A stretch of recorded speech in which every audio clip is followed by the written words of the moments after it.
A boy casually helped an elderly man cross the street, unaware that an old woman nearby was watching. She approached and touched the boy's forehead, and as she did, flashes of lightning flickered in his eyes. The boy looked at her in confusion before turning to leave and getting back into his car. That's when something unbelievable happened. He merely tried to adjust the gear shift, but it snapped off with unexpected force. He then predicted the arrival of a rainstorm.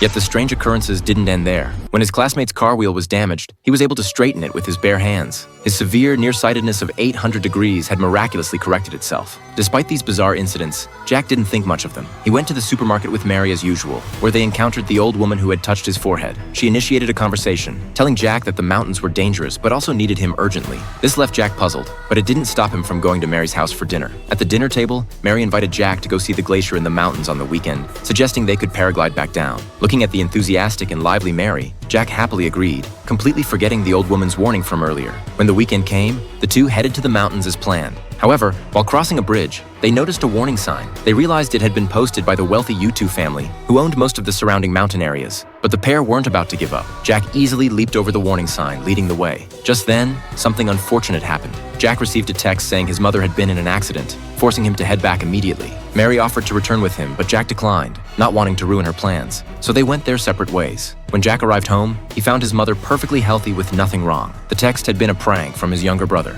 Realizing he'd been fooled, Jack rushed back to the mountains. Halfway there, he spotted Mary paragliding down the mountain. But before he could compliment her, tragedy struck. The paraglider headed straight toward high-voltage power lines. After a burst of sparks, Mary crashed heavily to the ground. Jack was paralyzed with shock, not knowing what to do. Just then, a car pulled up behind him, and a man stepped out to call an ambulance. Soon after, the police announced Mary's death, claiming she had been struck by lightning while paragliding. Hearing this, Jack couldn't remain calm. He had witnessed Mary colliding with the power lines with his own eyes. Why were the police concealing the truth and deceiving the public? But the police firmly insisted the case was closed. In the rainy night, an enraged Jack swung a hammer and hurled it into the air. Lightning and thunder instantly filled the sky. Jack knew there was more to Mary's death than met the eye. He vowed to investigate and uncover the truth.